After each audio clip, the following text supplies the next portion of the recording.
Kuya Jimboy inakalang hindi na siya aabotan ni Pugong Biyahero. Pugong Biyahero humingi ng pasensya. Sa latest vlog ni Pugong ay dinalaw niya si Kuya Jimboy. Kasi matagal na din niya itong hindi nadalaw gawa ng bumiyahe sila at namatayan din si Pugong ng kapatid. Si Kuya Jimboy po ay ang dati ng tinutulungan ni Pugong na may Parkinson's disease.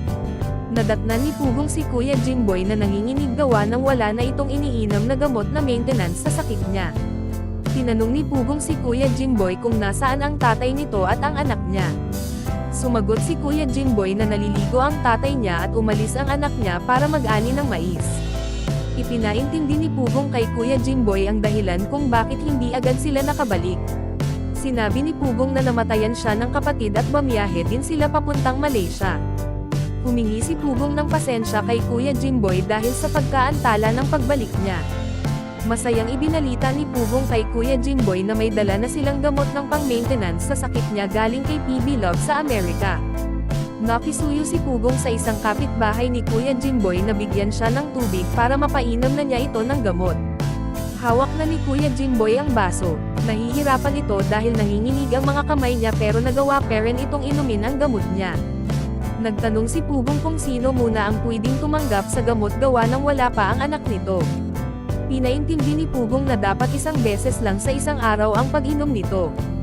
Tinanong ni Pugong si Kuya Jimboy kung kumain na ba ito at kung hindi ba sila namromrobolma sa pagkain.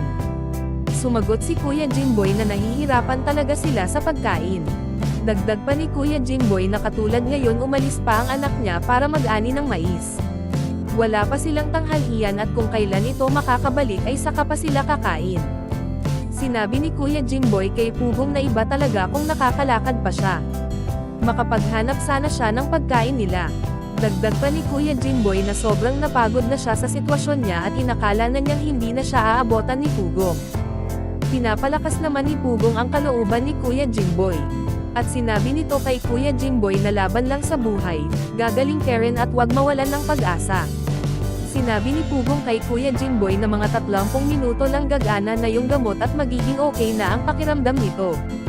Dagdag pa na tanong ni Pugong na nung nakaraan bang pag-inom niya sa gamot ay eepekto ba ito pagkatapos ng 3 minuto.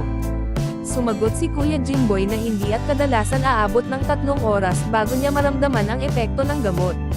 Binigyan din ni Pugong ng karagdagang tulong na pera si Kuya Jimboy.